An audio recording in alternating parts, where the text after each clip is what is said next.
Caves দেখতে যাচ্ছি। It's looking wonderful.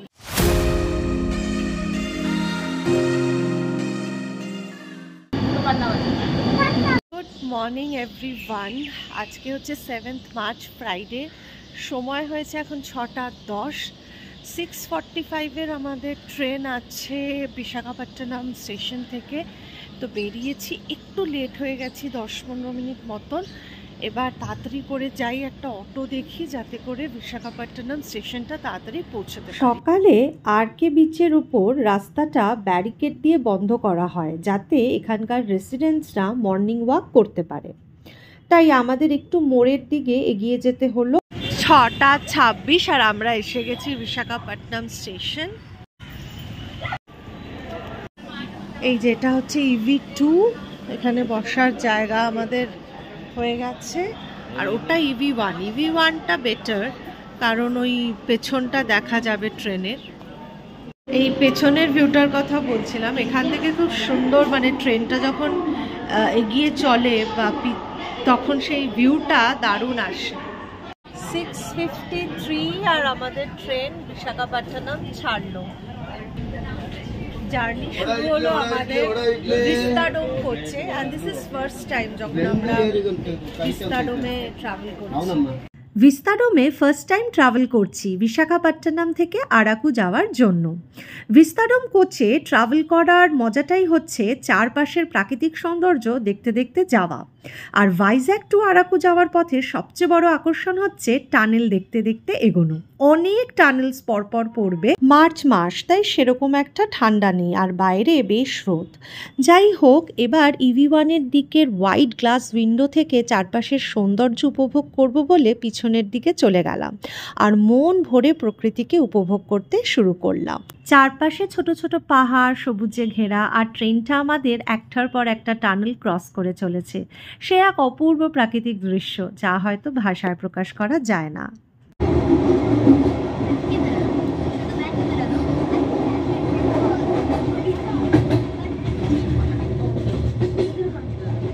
এই ট্রেন জার্নিটা প্রায় 3.5-4 ঘন্টার, আর চারপাশের প্রাকৃতিক সৌন্দর্য দেখতে দেখতে বেশ সুন্দর সময়টা কেটে যায়। আমার তো দারুণ লাগছে এই সময়টা।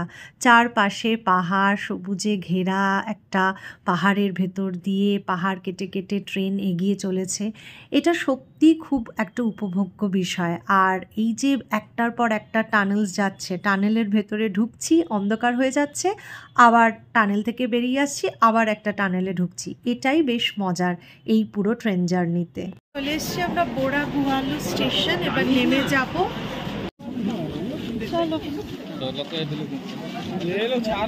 আমাদের কিন্তু টিকিট ছিল আরাকু অবধি, কিন্তু আমরা বোরাগুহালুতেই নেমে গেলাম, কারণ এখান থেকে বোরা কেভস অ্যান্ড অল যা আছে সব ঘুরে তারপরে এই ট্রেনটাই যখন ফিরবে আরাকু থেকে বা বোরাগুহালু থেকে আবার ধরবো। বোরাগুহালু স্টেশনের বাইরে প্রচুর ক্যাব দাঁড়িয়ে থাকে। একটা গাড়ি দরাদরি করে নিয়ে নেওয়া হলো।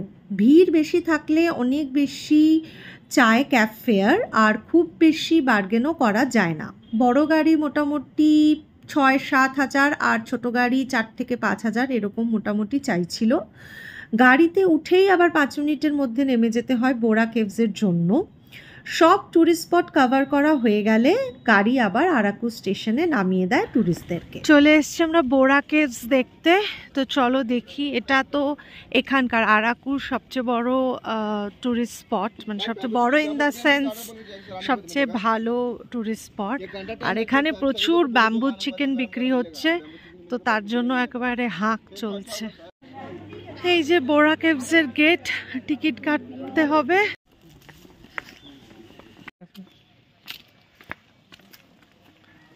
এই যে যাচ্ছে এখন বোরাগুহালুতে, না বোরা কেভস দেখতে যাচ্ছি। বোরাগুহালু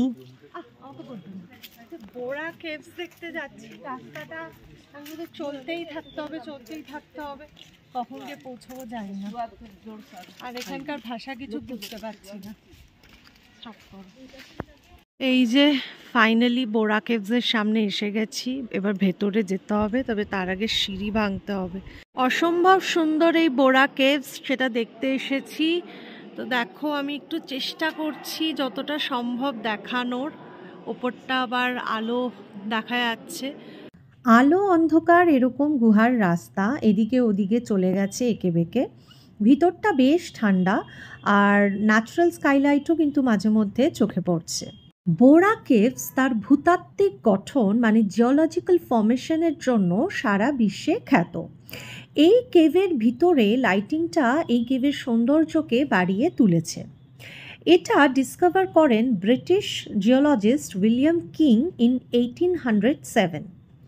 অনুমান করা হয় প্রায় 150 লক্ষ বছরের পুরনো এই গুহা।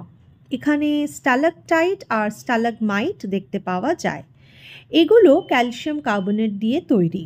ঝুলে থাকে যেটা কেভের সিলিং থেকে, সেটা হচ্ছে stalactite.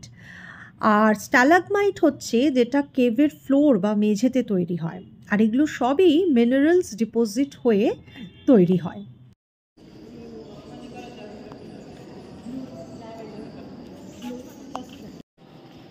It's looking wonderful.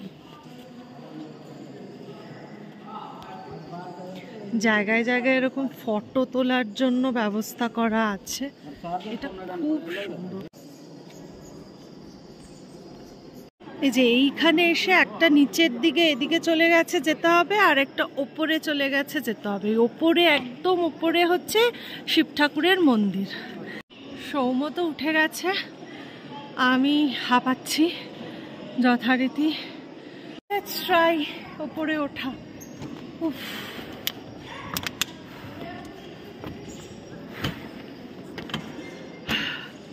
Finally পাওয়া গেছে ভোলেনাথ বাবার দর্শন।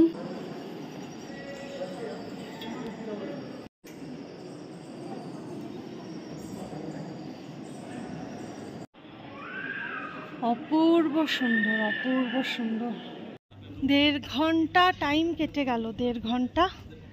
এবার বোরা কেভস দেখে দেখি বাকি লোকাল সাইট সিইং গাড়ি তো বুক করা আছে, তো সেইগুলো করতে হবে। বোরা কেভস ঘুরে চলে যাচ্ছি এখন নেক্সট ট্যুরিস্ট স্পট আনন্দগিরি ওয়াটারফল দেখতে। তো এখানে পাহাড়ি রাস্তা যেরকম হয় আর কি, চারপাশে সবুজ গাছপালা, সেই সবই দেখতে দেখতে এঁকে বেঁকে এগিয়ে চলেছি নেক্সট ট্যুরিস্ট স্পটের দিকে। তো এইটা হচ্ছে আনন্দগিরি কফি প্ল্যান্টেশন, যেটা আনন্দগিরি ওয়াটারফল দেখতে যাওয়ার পথে পড়ে। কিন্তু আমরা আর গাড়ি দাঁড় করিয়ে এখানে নামলাম না, কারণ সামনে আরেকটা কফি প্ল্যান্টেশন এমনি দেখার আছে। চলে এসেছি আনন্দগিরি ওয়াটারফল দেখতে। এখন তো বর্ষাকাল নয়, তো বুঝতেই পারছো সেরকম কোনো জল নেই, বাট জাস্ট একটা টুরিস্ট স্পট, তাই কভার করা। তবে চারপাশের ভিউটা সুন্দর। চলে এসেছি গালিকোন্ডা ভিউ পয়েন্টে, আর এইখান থেকে ভিউটা খুব সুন্দর লাগে বলে এটা একটা মানে ভিউ পয়েন্ট হিসাবে টুরিস্ট স্পট হয়েছে। যে বাম্বু চিকেন খাওয়া হবে, তার ঝাল দিতে পারেন, আমরা ঝাল দিতে বান করি, খেতে ভালো। ও আচ্ছা, जाल दे दो, मतलब क्या होता है? तीखा तीखा तीखा मिर्ची तीखा। दे दो। মিষ্টি তো আমরা মিষ্টি বান করি, এত ঝাল দিতে খাওয়া যাচ্ছে না। চলে এসেছি কফি প্ল্যান্টেশনে। এবার দেখবো কফি প্ল্যান্ট মানে কফি গাছ আর গোলমরিচ গাছ। এই যে সৌমর বন্ধু।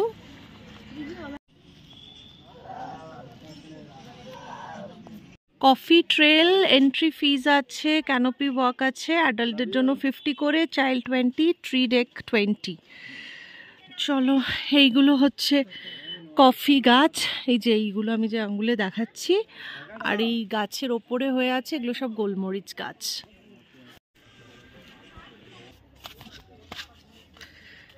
এই ট্রেলের মধ্যে দিয়ে আমরা এখন যাচ্ছি। এটা হচ্ছে উডেন ডেক, যেগুলো হচ্ছে কফি পাতা, কফি গাছ আর কি।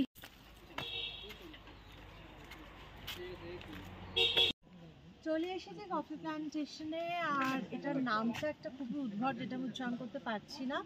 আগেও ছিল অনন্তগিরি কফি প্ল্যান্টেশন, সেটাকে বাদ দিয়ে এখন এখানে এসেছি।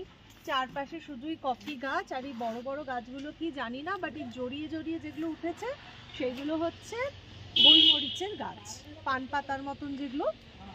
আর নিচে এই যে এই গাছগুলো রয়েছে এগুলো সব কফি গাছ। ক্যানোপি ওয়াকটা বেশ লম্বা, তো চারপাশটার বেশ কফি প্ল্যান্ট আর গোলমরিচ মানে ব্ল্যাক পেপার আছে। এদিকটা আর উঠছি না, এদিকটা এই অবধি। চলো ওদিকটাতে যাই। বেশ অনেকটাই এরকম ডেক ধরে ক্যানোপি ওয়াক করা যায়। কেমন লাগলো? ডান, কফি প্ল্যান্টেশন ঘোরা হয়ে গেছে। এবার নেক্সট কি স্পট আছে দেখা যাক। ট্রাইবাল মিউজিয়াম আছে আর একটা গার্ডেন আছে, ওই বোটানিক্যাল গার্ডেন। তো ট্রাইবাল মিউজিয়ামটা তো দেখবো, কারণ লাঞ্চ করারও ব্যাপার আছে। বাইরে কফি বিক্রি হচ্ছিল, তো কফি নিলাম একটু। টাইম হয়েছে 1:45 আর এবার একটু লাঞ্চ ব্রেকে এসছি। এরপরে ট্রাইবাল মিউজিয়াম আর যদি টাইম হয় তাহলে বোটানিক্যাল গার্ডেনটায় যাওয়া। চলে এসছে লাঞ্চ। লাঞ্চে আছে হচ্ছে রাইস, চিকেন, মাশরুম আর এখানে একটা আছে হচ্ছে রসম। চলে এলাম ট্রাইবাল মিউজিয়ামে।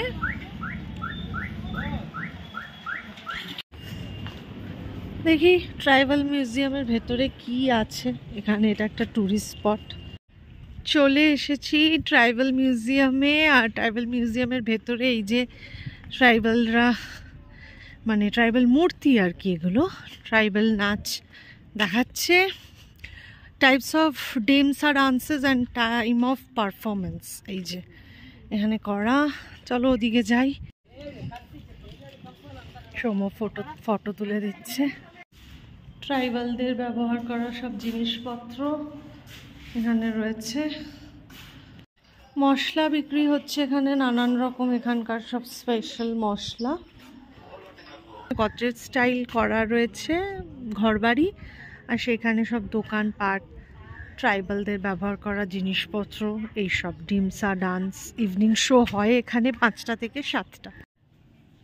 ট্রাইবালদের সব কিছু এখানে রয়েছে। এই যে অ্যান্ডি ফুড গ্রেন স্টোরেজ পট, এটা হচ্ছে ফিশিং ট্র্যাপ। পুজো হচ্ছে ট্রাইবাল মিউজিয়ামে দেখাচ্ছে।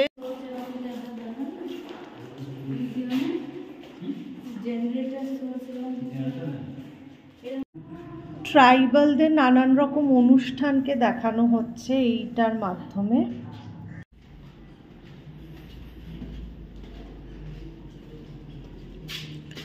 এই যে গাছের থেকে ফল পাড়ছে। বেসিক্যালি এই মিউজিয়ামে ট্রাইবালরা কিভাবে তাদের জীবন যাপন করে সেই লাইফস্টাইলটাকেই তুলে ধরেছে।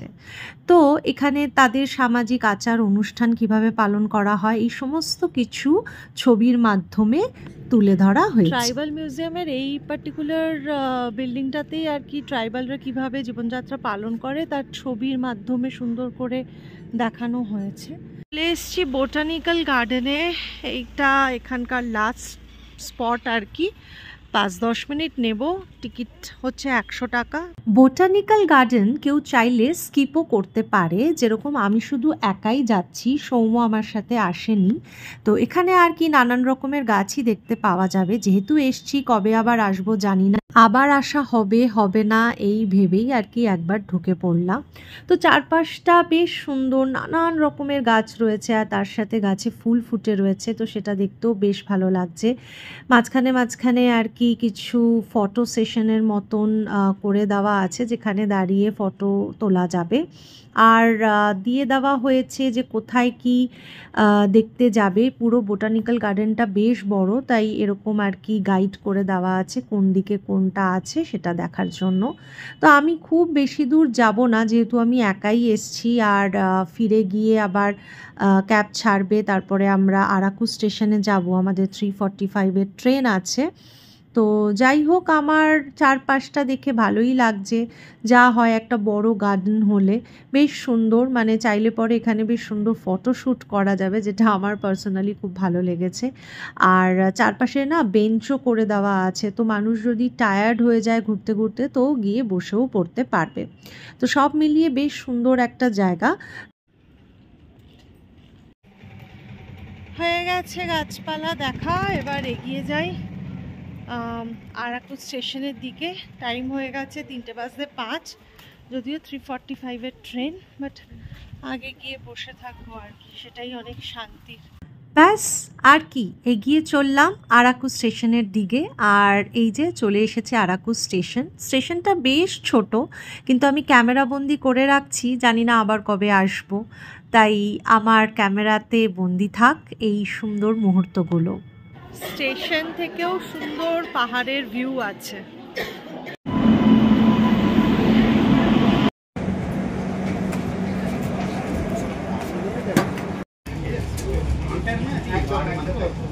Right on time 3:45 PM Araku থেকে বিশাখাপত্তনমের জন্য এই ট্রেন ছেড়ে দিল।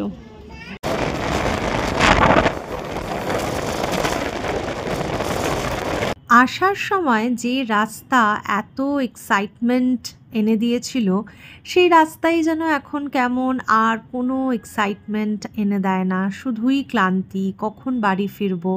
সেই টানেলগুলো ক্রস করছি কিন্তু কোনোই এক্সাইটমেন্ট নেই। যাই হোক, এসে পৌঁছে গেছি ভাইজ্যাক স্টেশনে, ট্রেন থেকে নেমে পড়লাম।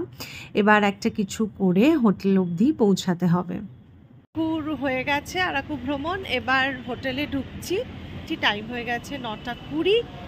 তো আমার ব্লগটাকেও এখানে এন্ড করছি, কারণ সারাদিনের ধকল গেছে তো আর না। এবার কালকে দেখা যাক কি করা যায়, ফাইনালি এটা প্ল্যান করতে হবে। আপাততর জন্য টাটা।